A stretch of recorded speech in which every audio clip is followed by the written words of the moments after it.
From MTN News, this is Montana This Morning. New cameras across the state to help anticipate road conditions. We'll have details on where to find that information. Plus, the man accused of killing a 31-year-old man and his infant son a year ago in a drive-by shooting has now pleaded guilty. And a group of nonprofits are coming together in Billings to offer meal boxes for anybody who might need one.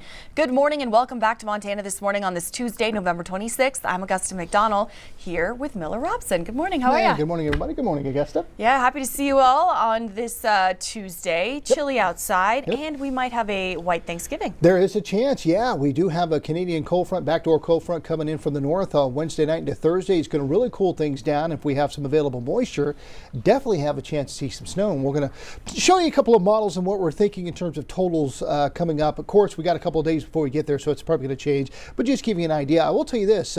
Wednesday looks like it's going to be, a lot of folks going to be traveling tomorrow. Looks like it's going to be a pretty good traveling day for the holiday. Then as we get into Wednesday night, then we may start to see some changes. Definitely on Thursday morning, we could have a chance of snow, so that would definitely impact your travel if you're waiting until Thursday morning to do your traveling. Let's take up a step back in time yesterday. This is what we call a busted forecast. I was calling for a high just above the freezing mark. We didn't come nowhere near that as that cold air just continued to sink on the area, so we only got up to about 23, almost 20 degrees below the norm. Our low getting down to about 6 degrees. A very cold start yesterday. Top gust yesterday of over 10 miles an hour, 14 miles an hour there at the airport. Gusty winds this morning from Livingston tonight, where we can have gusts up to 50 miles an hour through maybe lunchtime. So if you have a high profile vehicle, especially this morning, watch out. Could be definitely an impact on your commute this morning. So moisture totals for the month of the year. Snow totals, of course, we remain in the hole, but we can make some ground up on Thanksgiving. Temperature right now 26 at the airport, feels like 14 across the area. We've got temperatures anywhere from the teens and 20s this morning, even some 30s already. So a little warmer today, and then get ready for another cold blast of air just in time for Thanksgiving. We'll take a look at that coming up. All right, Miller, thanks for tracking all those details. And the Montana Department of Transportation has added new real-time cameras and weather sites to help winter travelers. The 20 new information system sites mean MDT now has a network of 100 locations across the state to help track road conditions. Data monitoring includes roadway temperature, precipitation, and wind. They're also going to update images every 15 minutes during daylight hours. The new cameras are located in Butte, Glendive, and Missoula, with 13 additional camera stations to be added in 2025 in Billings and Great Falls. People can access the data through the MDT's 511 website and mobile app. In court news this morning, the man accused of killing a 31-year-old man and his infant son in a drive-by shooting last November has now pleaded guilty to 1 count of deliberate homicide and 1 count of negligent homicide. 20-year-old Myron Goes-Ahead killed Kenneth Morrison and 1-year-old Tadake Morrison on November 1st of last year.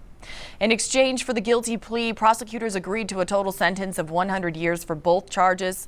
Goes-Ahead and a second suspect, Jane Nicole Noses gun, were captured on surveillance video getting out of a stolen pickup and firing several shots at the home before speeding away. Noses gun was charged with 2 counts of deliberate homicide and has pleaded not guilty.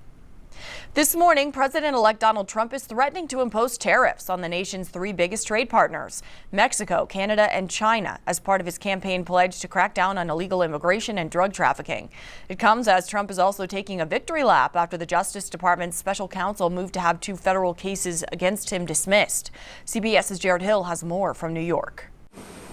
A new plan from President-elect Donald Trump to punish 3 countries could make life more expensive for Americans. Day one, Trump is threatening to impose a 25% tariff on all imports from Mexico and Canada, plus a 10% tariff on goods from China. It's part of his effort to combat the flow of illegal migrants and drugs. You want to allow drugs to come through our southern border? We're going to tariff you. You want to allow them to come through Canada? We're going to tariff you. Reuters reports that Trump spoke with Canada's Prime Minister Justin Trudeau last night in what the Canadians described as a good conversation. China, Mexico, and Canada are the top 3 exporters to the U.S., sending over around $1.5 billion worth of goods in 2022. Also on Monday, the president-elect scored 2 judicial victories. First, a D.C. federal judge dismissed the election interference case against him just hours after special counsel Jack Smith said it should be dropped. The dismissal is not because they don't stand behind the evidence, they feel it's strong, not that they don't feel this is a warranted prosecution, they certainly do, but because the Constitution mandates that they cannot prosecute a sitting president. Smith also requested that Trump be removed from the federal classified documents case out of Florida, which is currently on appeal. I did absolutely nothing wrong. He's a deranged person. Trump has long criticized the cases, vowing to fire Smith once he took office. On social media yesterday, Trump called the cases a political hijacking. Jared Hill, CBS News. President-elect Trump still has yet unresolved legal cases in the states of New York and Georgia. The judge in New York has delayed sentencing after Trump's jury conviction in the so-called hush money trial. The Georgia election interference case is on hold. Trump's lawyers plan to push for those cases to be dismissed as well. And from buying a house to credit cards, interest rates often play a major part in our decision making. And despite multiple cuts by the Federal Reserve, the current rate continues to sit around 6.84%. Many hope those rates could soon fall, but as our Joe St. George reports on why that most likely won't happen. Well, it's that time of year when many Americans are thinking about making a big purchase. But making a big purchase can sometimes mean taking on debt, and that is where interest rates matter. But don't expect drastic reduction in America's interest rates anytime soon. You see, even though the Federal Reserve has cut interest rates in recent months and may cut interest rates further at their December meeting in a few weeks, a Fed cut doesn't automatically mean a much lower mortgage rate at your local bank. In many cases, a 30-year mortgage rate is much more closely aligned to something known as the 10-year Treasury yield, which has actually spiked in recent weeks. That's why the average 30-year mortgage is still hovering at close to 7%, despite all of these interest rate cuts. And now, Federal Reserve Chairman Jerome Powell is signaling fewer cuts may be on the horizon. He said in a speech in recent days, the economy is not sending any signals that we need to be in a hurry to lower rates. On Wall Street, a number of economists are now predicting fewer rate cuts in 2025, due in part to the economic uncertainty a Trump presidency may bring. President-elect Trump has talked about tariffs and tax cuts, mass deportations, and a reduction in the federal workforce, all things that could have an impact on the economy or even create some inflation. The Fed may not want to inject additional uncertainty by drastically cutting interest rates. One big question mark involving the Federal Reserve, as well as interest rates, is how much influence does President-elect Trump have on the Fed? Traditionally, American presidents let the Fed act independently, but President-elect Trump campaigned on more involvement and has even threatened to fire the Federal Reserve Chair. Joe St. George, Scripps News, Washington. Joe, thanks so much. And a sign that Christmas is coming. Montana Governor Greg Gianforte and the Montana Department of Natural Resources harvested the state's capital's Christmas tree late yesterday afternoon. That tree found on a trust lands parcel in the Bozeman area. And Thanksgiving has to come first, and for some the cost of a Thanksgiving meal is far too expensive. But now a group of nonprofits are coming together to offer meal boxes to anybody who needs it. Our Haley Monaco tells us about those uniting in this season of giving. It's all hands on deck Monday as 3 organizations in our community are coming together, packing up boxes and prepping to hand them out on Tuesday, filled with everything for a Thanksgiving meal. Holiday shopping is in full swing. But those turkeys, the stuffing, and pies that many are out buying aren't always affordable. There's a high demand of people in our community and all over, that just, it's hard times. Together, Warrior Wishes, Blessings in Backpacks, and the Rollers Only Club are hoping to ease the burden of a pricey meal. We boxed up 615 meals between the 3 organizations. We're just, we're here to make a difference. For Warrior Wishes, this Vetsgiving looks different than their 8 previous years of handing out pre-cooked meals to veterans. We've kind of outgrown that in the fact that we were doing 800 meals last year. So we went to the meal boxes, and those seem to be pretty good. With the boxes, they're able to offer more food for those who served our country. There was a time when I was overseas and I didn't get to enjoy a full Thanksgiving meal. And I remembered that. So when I came back to the United States, it was just something that I kept in my heart. Warrior Wishes will be in Red Lodge, Laurel, Roundup, Hardin, and Billings, handing out their boxes to vets. Rollers Only Club will be on the south side, and Blessings in Backpacks will be at the Heights Albertsons, handing out to anyone who needs the help. And all you gotta do is just drive up and say, hey, can I get a box? And we'll give you one. And you don't have to be anything, you don't have to show me anything. You know, if you need, we're just handing them out to people that are in need. Coming together to offer a full Thanksgiving. I hope everybody gets full and falls asleep on the couch. In Billings, Haley Monaco, MTN News. Haley, thank you so much. Students are out of the classroom this week for their Thanksgiving break, but before their break, the teens and teachers of Red Lodge High School came together for a celebration of gratitude. At the early Thanksgiving ceremony, students and staff came together to make the food, dress the tables, and serve one another.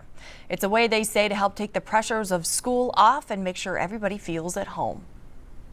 Having the Thanksgiving dinner here together in that setting, you know, not everybody gets that all the time, every year. It kind of just gives a more humane side to the staff that's working here and makes you connect with them a little bit more.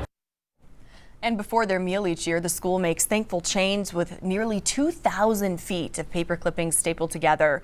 Students then deliver those thankful chains around town to businesses. So if you see those in Red Lodge, that's where they came from. This week's Super Senior has been cutting hair for generations in Powell, Wyoming. Who knows how many thousands of haircuts Doug Edgel has given during his 60 years on the job. But as our Russ Riesinger found out, it's still something he enjoys doing. Super Seniors is sponsored by Master Lube. If you take care of the barbershop will take care of you. Every weekday morning, you'll find Doug Edgel putting the tools of his trade to good use. Doug's been barbering for 60 years, most of that time right here in Powell. That's a lot of haircuts. I don't know as I'm the oldest barber in the state, but I'm pretty close. I'm 85, so. Doug grew up on a dairy farm in Wisconsin, and after a stint in the Marines, he got into barbering. It wasn't haircuts, but hunting that brought him to Wyoming. I spent quite a bit of time out here, and I kind of fell in love with it. Hence the name, the Sportsman's Barbershop. He and his son TJ, who's followed in his dad's footsteps as a barber, are both avid outdoorsmen, which often dominates the conversations here. So it really was great for the elk population. Doug says, believe it or not, the styles really haven't changed that much over the years. We called it in the old days a white wall, you know, but now it's a skin fade, you know. It's same stuff, just different names. The prices have changed a little, though. In the late 60s, Doug used to offer a $2 haircut for $1.50 with a coupon. You know, I'd have never dreamt that there'd be $25 haircuts, but I never thought there'd be $100,000 pickups. Yeah, we've had an interesting history, haven't we, Doug? Dick Nelson is one of many longtime customers. Since '67. It's a long time. That is a long time. We've got a lot of history together. We've had a lot of fun together over the years. Those relationships, I'm a banker, so relationships are what it's all about. And if you can get a good haircut on top of it, then you're a twofer. You got two wins. The relationships are one of the things that keep Doug going and what keeps many loyal customers coming back. There's cutting hair on the social end of it, too. If you can't deal with the social end of it, you know, you're not going to be successful. But a recipe for success that has kept this barber in business here for nearly 60 years. It's been a wonderful life. It really has. I can't complain at all. In Powell, Wyoming, Russ Riesinger, MTN News. Great story. Thank you so much, Russ. To nominate someone for our Super Senior segment, look for the Super Seniors tab at the top of our webpage. You can also see all of the Super Seniors that we've featured there.